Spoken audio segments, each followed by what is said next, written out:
5, 4. Ayun. Oh no. Oh, talagang ano? Kayong yung mga trolls, yung mga masasamang intention, mga fake news kayo. Fake you. Na-fake you pa kami lahat. Pinag-aaralan ng Presidential Communications Office ang posibilidad na bumuo ng government body para malabanan ang pagkalat ng fake news o maling impormasyon. Sinabi ni PCO Secretary Jay Ruiz na layo nitong magkaroon ng regulasyon sa mga inilalabas na impormasyon sa social media. Posible ring kasuhan ang mga nagpapakalat ng fake news. Hello mga kadonatics, alam ko napanood nyo na yung nangyari sa Cabaga Bridge sa Isabela. Yung bago lang, yung nag-collapse. At alam nyo ba, sabi ng mga loyalists, under yan ng Duterte's administration. Wow! Grabe! Kaya doon nag-collapse dahil kinurap doon yung 1.2 billion na pera. Mentality talaga ng mga loyalists. At may nagsasabi din naman na under sa Marcos administration yan. Alam nyo ba na napaka-defensive yung Malacanang? Naglabas agad ng statement at sinabing, hindi sa amin yan. Hindi sa Marcos administration yan. Ngayon, gusto nilang paimbestigahan agad. Immediate investigation sa nangyari at kung saan napunta yung pera. Wow! Ipaimbestiga agad dahil hindi under sa kanya. Pero yung flood control na billion-billion na gasto, 50 billion if I'm not mistaken, nako, wala daw problema. Pero grabe ka substandard yung mga equipment doon. Dahil under niya, kaya walang problema. Kaninong administration talaga under ang Cabaga Bridge? Well, malalaman natin yan mamaya. But before that, panonoorin muna natin yung report about sa bridge. Nilinaw ng Department of Public Works and Highways, DPWH, na hindi sa administrasyon ni Pangulong Ferdinand R. Marcos Jr. ginawa at natapos ang disenyo at konstruksyon ng Santa Maria Cabagan Bridge. Okay. Hinihintay na lang ni Public Works Secretary Manuel Bonoan ang report ng Bureau of Design at Engineering Team hinggil sa bumagsak na Santa Maria Cabagan Bridge sa Isabela. Dito kasi malalaman ang dahilan kung bakit bumigay ang Segment 3 ng tulay. Ito rin kasi ang magiging batayan para sa mga susunod na hakbang ng kagawaran, lalo't ipinag-utos ni Pangulong Ferdinand Marcos Jr. ang investigasyon sa naturang insidente. I have dispatched actually yung engineering team namin dito sa central office from the Bureau of Design at saka meron yung third-party consultant that also went there. So today they will be rendering their investigation report to me para malamin natin ang cost nito because unfortunately bumagsak na nung third segment ng bridge nung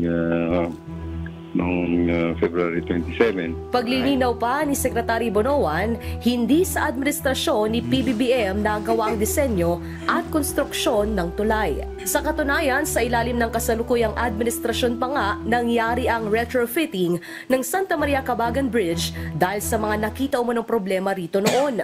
Inabot lang dito sa administration ni President Mark Bongbong is actually yung retrofitting. Sa ngayon, tinitingnan pa ng DPWH ang structural integrity ng tulay para mapakinabangan pa rin ng ating mga kababayan. Una nang sinabi ng Malacanang na may mananagot sakaling may mapatunayang nagpabaya sa naturang proyekto. Of course, may mananagot talaga kasi hindi yan under sa inyo. At alam ko, ididiin yan kay Duterte.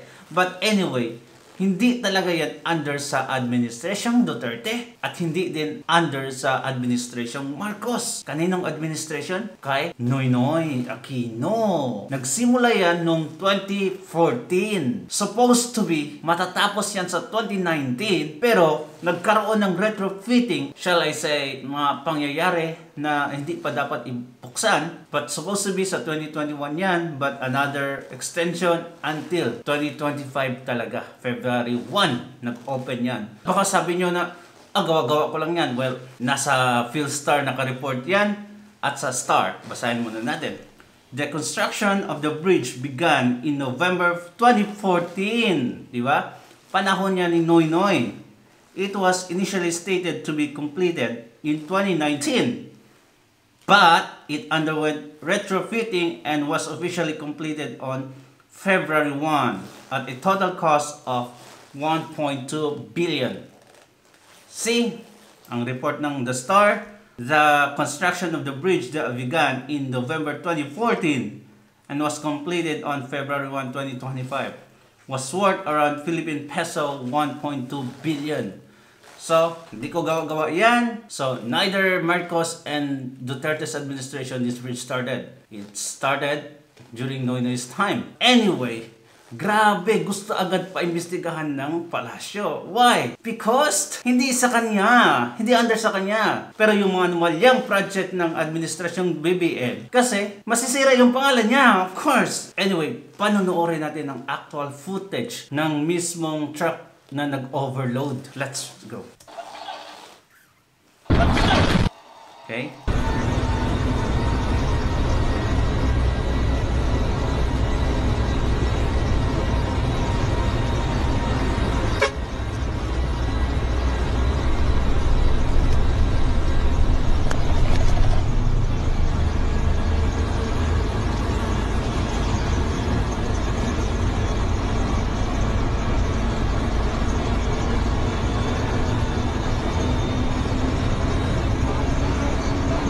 Para na, okay. Masaya pa sila dito, di nila alam na mapapahamak na para sila. Buti na lang walang namatay. 6 ang sugatan na nasa hospital. Ayun, nagmakarap tayo.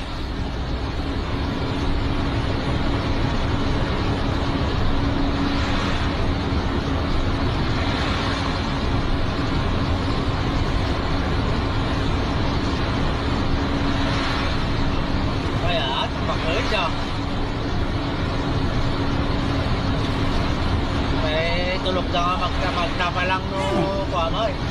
Ilocano?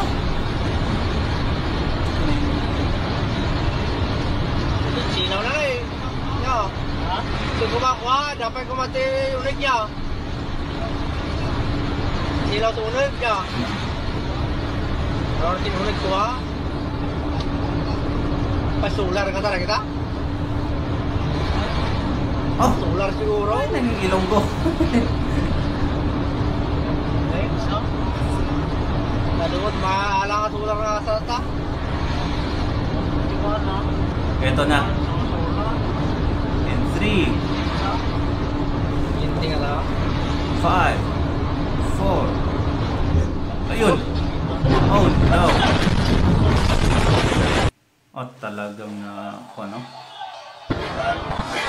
Ah, grabe, nabigatan talaga.